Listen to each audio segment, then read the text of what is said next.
A to Z YouTube channel में मैं शाहिद आपका वेलकम करता हूं, इस्तकबाल करता हूं, स्वागत करता हूं।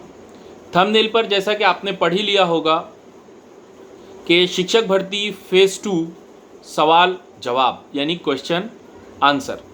तो सबसे पहले मैं आपसे एक रिक्वेस्ट करता हूं कि अगर आप चैनल पर नए हैं तो मेरे चैनल को सब्सक्राइब कर लीजिए, लाइक और शेयर भी कर दीजिएगा ताकि इस तरह की नॉलेज सब तक पहुंचे और जिन जिन लोगों के जो डाउट्स हैं वो वक्त पर क्लियर हो। एक बात हर सवाल और जवाब से पहले मैं आपसे ये क्लियर कर दूं कि देखिए, मैं भी आप ही की तरह एक नॉर्मल सा पर्सन हूं, लेकिन कुछ मालूमात है, कुछ अपडेट मिलती रहती है, वही आप तक पहुंचाता हूं ताकि हमारे प्रॉब्लम क्लियर हो और हमें जो दिक्कतों का सामना करना पड़ रहा है, जो परेशानी का सामना करना पड़ रहा है, वो ना हो। तो लिहाजा आपने थंबनेल पर पढ़ ही लिया होगा कि सवाल जवाब हम इस सेशन में करने वाले हैं फेज़ 2 से रिलेटेड। तो सबसे पहले कुछ तमहीदी बातें, कुछ प्रस्तावना आपके सामने पेश कर देता हूं कि शिक्षक भर्ती जब फेज़ 1 ख़त्म हुआ तो बहुत सारे न्यूज़ हमारे कानों तक आ रही थी कि अब शिक्षक भर्ती समाप्त हो गई, ख़त्म हो गई, और बहुत सारे लोगों ने वीडियो बनाकर ये भी कह दिया था कि अब थर्ड टेट की तैयारी कीजिए। लेकिन उस वक्त भी हमको मालूम था कि फेज़ 2 इंशाल्लाह ज़रूर होगा और उसी के लिए हम कोशिश कर रहे थे।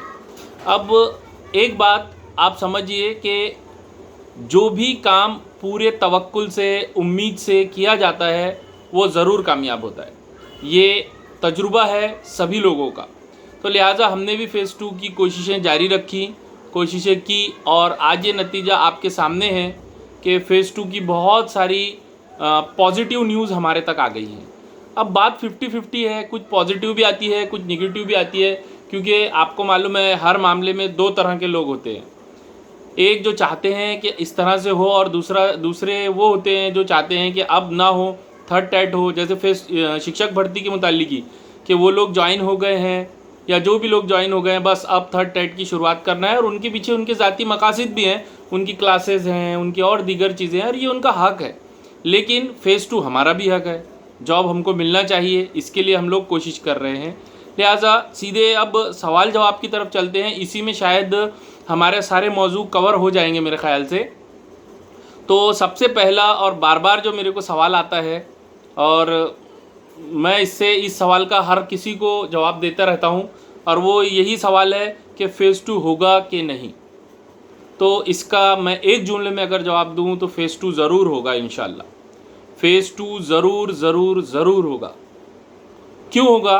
क्योंकि फेज़ 1 जब हुआ था तभी कहा गया था कि शिक्षक भर्ती टप्पो टप्पो में होगी और हम लोग ये कोशिश कर रहे हैं कि ज़्यादा से ज़्यादा वैकेंसी आए, इसलिए। और फेज़ 2 आचार संहिता से पहले नहीं तो आचार संहिता के बाद तो ज़रूर होगा। आचार संहिता से पहले फेज़ 2 का प्रोसेस ज़रूर स्टार्ट हो जाएगा और फेज़ 2 होगा। इसकी दलील ये भी है कि आपने देखे हैं 13/9 को भी एक लेटर निकला है। अभी भी आयुक्त साहब और उनकी टीम ज़िला परिषद और संबंधित विभागों को वीसी के ज़रिए यानी वीडियो कॉन्फ्रेंसिंग के ज़रिए हिदायत दे रहे हैं। तो फेज़ 2 ज़रूर होगा। ये सवाल का जवाब ये है, ठीक है। दूसरा अहम सवाल है कि कब होगा। ये सवाल बहुत आता है कि ठीक है सर, आप बोल रहे हैं होगा तो कब होगा। तो देखिए, आगे क्या होगा ये कोई नहीं जानता, अभी हम कोशिश कर रहे हैं।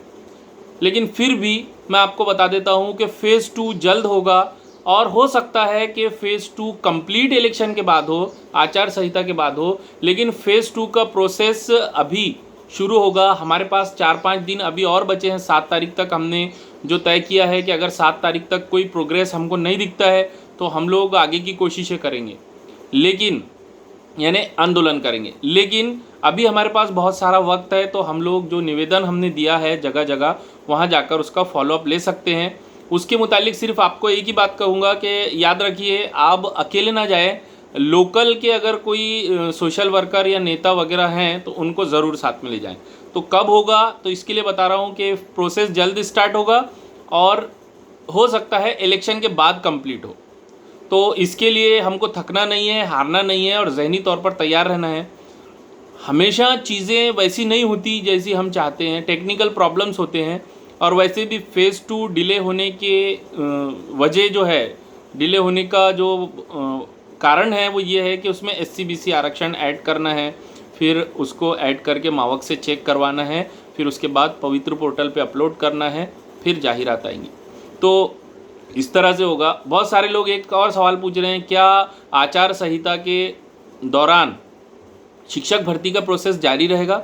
तो जारी रह सकता है, नॉट कन्फर्म, जारी रह सकता है अगर इलेक्शन विभाग ने, इलेक्शन कमीशन ऑफ इंडिया ने इजाज़त दी तो, और उसकी इजाज़त मांगी जा रही है। लेकिन हमने देखा है फेज़ 1 में नहीं मिला था मौका, तो थोड़ा सब्र रखिए।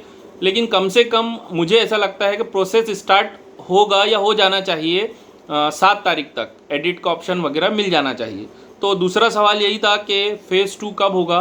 तो फ़ेज़ 2 होगा ज़रूर, जल्द होगा, और अगर कोई प्रॉब्लम आई तो हम लोग कोशिशें करेंगे। इसके लिए आप ज़हनी तौर पर तैयार रहिए। एक और सवाल है, टाइम क्यों लग रहा है, इतना टाइम क्यों लग रहा है? तो टाइम मैंने आपको अभी शायद दूसरा सवाल जब एक्सप्लेन किया तभी बता दिया है कि सब कुछ रेडी था, 10% जगह भी रेडी थी, लेकिन 2 वजह से टाइम लग रहा है। एक तो अभी तक अपात्र गैर हाजिर का डेटा नहीं मिला है, और दूसरा कि SC/BC आरक्षण उसमें ऐड करना है, मराठा आरक्षण को ऐड करना है, इसलिए पूरा प्रोसेस दोबारा करना होगा, इसलिए वक्त लग सकता है। लेकिन फिर मैं दोहरा रहा हूँ कि फ़ेज़ 2 होगा, हम लोग फिर से शुरू करेंगे, हम लोग फिर से कोशिश करेंगे। हाँ, और एक बहुत इंटरेस्टिंग सवाल है कि कितनी वैकेंसी आएंगी या कट ऑफ कितना होगा? तो देखिए, आने वाली बातें कोई नहीं बता सकता, लेकिन कयास आराई हो सकती है, अंदाज़ लगाया जा सकता है और पता किया जा सकता है। तो जिस तरीके से हमारे साथी अलग अलग ज़िला परिषद, नगर पालिका और महानगर पालिका में जाकर डिटेल निकाल रहे हैं, उससे तो ऐसा लगता है कि सब मीडियम की मिलाकर 12-13 हज़ार प्लस जगह आएगी, और उर्दू मीडियम की मेरे मुताबिक 900 प्लस जगह अभी फ़िलहाल दिख रही है मेरे मुताबिक। तो हो सकता है मैं गलत हूँ, लेकिन मैंने बहुत तहकीक की है, उसके बाद कह रहा हूँ। और इससे भी ज़्यादा यानी 1000 प्लस जगह भी आ सकती है, क्योंकि आयुक्त ऑफिस से हमको ये डिटेल मिली है कि 30 अगस्त तक की जितनी भी वैकेंट पोस्ट रहेंगी वो फ़ेज़ 2 को दी जाएंगी। तो इसके लिए आप लोग तैयार रहिए, वैकेंसी ज़्यादा आएंगी, ना उम्मीद होने की ज़रूरत नहीं है। लेकिन एक बात के लिए ज़हनी तौर पर तैयार रहिए कि अगर कोई रुकावट आती है फ़ेज़ 2 में, तो हम लोग थकेंगे नहीं, हारेंगे नहीं, फिर से कोशिश करेंगे और फ़ेज़ 2 करवा कर रहेंगे। यानी थर्ड टेट होने से पहले फ़ेज़ 2 होगा। देखिए, नॉर्मल सी बात है, थर्ड टेट के लिए तैयारी की जाए, एग्ज़ाम की तैयारी की जाए, जाहिरात की तैयारी की जाए, वेटिंग किया जाए, फिर उसमें टाइट में हमको कितने मार्क मिलते हैं वो एक डिसीज़न है। तो उससे बेहतर ये है कि फ़ेज़ 2 के लिए ज़्यादा से ज़्यादा कोशिश की जाए, ऐसा मेरा मानना है। ठीक है, तो थर्ड टेट होगा भी तो उसमें कितनी वैकेंसी आएंगी, इस पर एक सवाल है, क्योंकि कॉन्ट्रैक्ट बेसिस जो भर्ती हो रही है अलग अलग ज़िलों में, उसकी वजह से ऐसे लग रहा है कि उसमें जगह बहुत कम आने वाली है। हज़ारों जगह कॉन्ट्रैक्ट बेसिस की वजह से समायोजन का शिकार हो रही है। पहले वो 20 से कम पट संख्या की स्कूलों की था, फिर उसको तरमीम की गई और उसका शुद्धि पत्रक निकाला गया और कहा गया कि अब 10 जो 10 से कम स्कूलें, 10 से कम पट संख्या की स्कूलें हैं, उस पर कॉन्ट्रैक्ट बेसिस के टीचर लिए जाएंगे। तो ये तो एक अजीब ही बात है, और कॉन्ट्रैक्ट बेसिस सरासर नाइंसाफ़ी है। कॉन्ट्रैक्ट बेसिस पर रखे जाने वाले जो टीचर हैं वो काबिल नहीं है, वो TET CTET टेट नहीं पास है, नहीं दिए हुए हैं। इसलिए जो हमारी शिक्षक भर्ती का मोटिव है, जो इसका मकसद है, वो ये है कि बच्चों को क्वालिटी एजुकेशन प्रोवाइड की जाए। तो जो टीचर CET TET पास ही नहीं है, वो क्वालिटी एजुकेशन कैसे दे पाएगा? तो अजब गजब नियम चल रहा है, उस पर भी इंशाल्लाह मैं अलग से एक वीडियो बनाने वाला हूँ कि कॉन्ट्रैक्ट बेसिस का क्या नुकसान होगा शिक्षण पर। तो उसके लिए भी आप कनेक्टेड रहिए। अगर नए हैं तो सब्सक्राइब कीजिए चैनल को, और लाइक और शेयर ज़रूर कीजिए, बेल बटन भी क्लिक कर लीजिएगा ताकि वीडियो आते से ही आपको नोटिफिकेशन मिल जाए। तो कितनी वैकेंसी आएंगी? तो कितनी, मेरे हिसाब से ऑल मीडियम की मिलाकर 13,000 प्लस जगह आ सकती है, और उर्दू मीडियम की अगर कोशिश की जाए, और कोशिश मतलब क्या, हमने अभी निवेदन दिया है, अब उसका फॉलोअप लेना हमारे लिए बहुत ज़्यादा ज़रूरी है। लिहाजा जैसे जैसे हम फॉलोअप लेते जाएंगे वो लोग एक्टिव रहेंगे, और उनको बार बार रिक्वेस्टफुली कीजिए। और जो तरीका हम लोग ने तय किया है कि लोकल के कोई लीडर को या समाजी वर्कर को, समाज सेवक को, सोशल वर्कर को साथ में ले जाकर काम करेंगे, तो वो लोग वैकेंसी अपलोड करेंगे, ऐसी उम्मीद है। और कट ऑफ तो कम से कम जाएगा, क्योंकि अगर आप ऐसा समझिए कि एक नंबर के लिए 30 भी बच्चे और 300 जगह आती है, तो 10 नंबर कट ऑफ नीचे जाएगा। तो आप सोचिए 1000 प्लस जगह आएंगी तो कितना कट ऑफ नीचे जाएगा। तो जा सकता है, लेकिन ज़्यादा वैकेंसी आना चाहिए। और हमारे पास अभी 6 दिन बाकी बचे हैं। अभी जहाँ जहाँ आपने निवेदन दे दिया है वहाँ से फॉलोअप लीजिए और इस तरह से काम कीजिए आप, ठीक है। अब एक सवाल और है कि आचार संहिता से पहले एडिट का ऑप्शन मिलेगा तो उसमें क्या क्या एडिट करना होगा। तो देखिए 12 फरवरी 2023 से पहले के जो भी आपके डॉक्यूमेंट उसमें फॉर्म में अपलोड करने के रह गए थे वो आप एडिट कर सकेंगे, ये वहाँ पर ऑप्शन आपको मिलेगा, उसके बाद के नहीं, ठीक है। और एक और सवाल है कि सरकार बदल गई तो क्या होगा फेज़ 2 का। सरकार बदल गई तो फेज़ 2 का क्या होगा। तो देखिए अभी तक हमने जो मेहनतें की हैं तो हो सकता है कि हमको फिर से वो मेहनत करना पड़े, लेकिन सरकार भी बदली तो शिक्षक भर्ती तो करना ही पड़ेगा। और फेज़ 2 का जीआर किसी सरकार ने नहीं, शालेय विभाग से निकला है और ये भर्ती जो है वो कोर्ट थ्रू हो रही है, एसएमपीएल याचिका के थ्रू हो रही है। इससे सरकार सिर्फ करवा रही है, लेकिन इसको करवाने के ऑर्डर कोर्ट से मिले हैं, तो कोर्ट के मिले हुए आदेश का उल्लंघन कोई नहीं करेगा। और आगे भी शिक्षण विभाग का मामला है, इसलिए कोई इसमें रोक टोक नहीं आएगी। सिर्फ इतना होगा कि अगर लोग बदल गए, सरकार बदल गई, तो हमको तमाम बातें फिर से उनको समझाना पड़ेगा और सब कुछ होगा। लिहाजा फेज़ 2 तो होकर रहेगा, सरकार भी बदली तो भी। अब हाँ, एक बहुत बड़ा सरप्राइज़ है सबके लिए जो कि अभी सामने आया। जितने भी दिन से मैं खुद इसके टच में हूँ, तो एक अजीबोगरीब एनालिसिस सामने आ रहा है, शायद ये सरप्राइज़ भी है। हम लोग हैरान रह जाने वाले हैं जिस तरह से फेज़ 1 में हमारे अंदाजे से ज़्यादा एक नंबर पर कैंडिडेट हमको मिले। वो कैंडिडेट आए कहाँ से ये किसी के समझ में नहीं आया। सब लोगों ने सोचे थे कि 75 से 70 तक कट ऑफ जाएगा, लेकिन 88 पर ही आकर कट ऑफ रुक गया। तो ये बच्चे जो थे वो आए कहाँ से। तो इसका सीधा सीधा जवाब है कि ये बच्चे फ्रॉड वाले हैं। कुछ इसमें डीएड अपीयर हैं और कुछ लोग ऐसे हैं जो अपात्र हैं, जो ऐसे हैं जो काबिल नहीं हैं, उन्होंने नकली डॉक्यूमेंट अपलोड किया है या 12 फरवरी 2023 के बाद के डॉक्यूमेंट एडिट वगैरह करके किया है। तो अभी तमाम ज़िलों से जब मालूमात निकाली जा रही है तो एक बात सामने आ रही है, और वो बात ये है कि हर ज़िले में 4, 5, 10 और 12 तक के बच्चे अपात्र और गैर हाजिर में हैं। इस तरह से अगर देखा जाए तो 10% में जितनी जगह आने वाली है, मेरे मुताबिक अपात्र गैर हाजिर का राउंड उससे भी ज़्यादा बड़ा वैकेंसी पर होगा।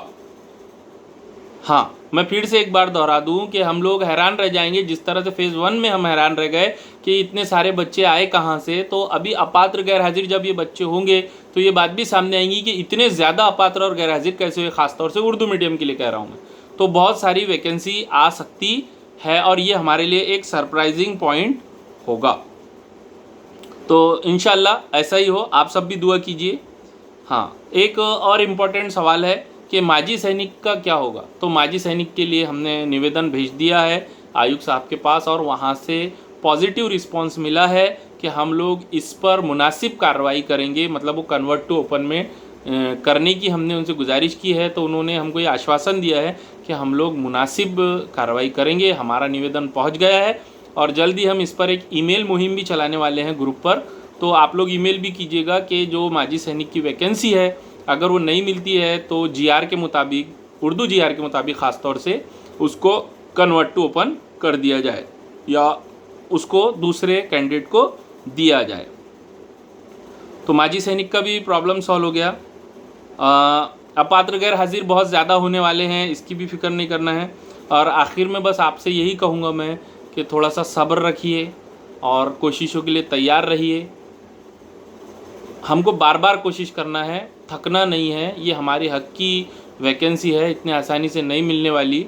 तो लिहाजा अगर सरकार भी बदल जाती है, आयुक्त साहब भी बदल जाते हैं, शालेय विभाग के लोग भी बदल जाते हैं, तो हम फिर से कोशिश करेंगे। कोई करे ना करे, हम तो करेंगे। मतलब मैं तो करूँगा, अकेला ही करूँगा इंशाल्लाह, लेकिन मेरे को उम्मीद है कि आप लोग भी मेरा साथ देंगे।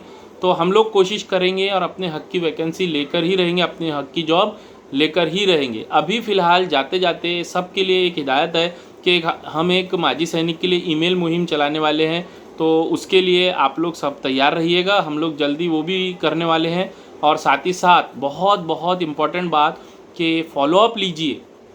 आप जहाँ जहाँ आपने निवेदन दिया है वहाँ का फॉलोअप लीजिए, पॉजिटिव रहिए, दुआएं कीजिए और तैयार रहिए। जो भी ज़रूरत पड़ेगी हम उसके लिए तैयार हैं। आंदोलन करना पड़ा उसके लिए, या कोई और पाठ पुरावा करना पड़ा उसके लिए, या बुरे से बुरा हमारे साथ ये हो सकता है कि सरकार बदल गई तो टाइम लग जाए, डिले हो जाए, लेकिन फिर भी हम इसका पीछा नहीं छोड़ेंगे और थर्ड टेट से पहले फेज़ 2 कंप्लीट करवा कर लेंगे ज़रूर। ठीक है, आगे अगर कोई अपडेट आती है तो मैं ज़रूर आपको वीडियो के ज़रिए इन्फॉर्म करूँगा। फ़िलहाल आपसे एक ही रिक्वेस्ट है कि चैनल को सब्सक्राइब कीजिए, लाइक कीजिए, कमेंट कीजिए और शेयर कीजिए। साथ ही साथ आप लोग इस बात का ख्याल रखिए कि हमको पॉजिटिव सोचना है। शुक्रिया।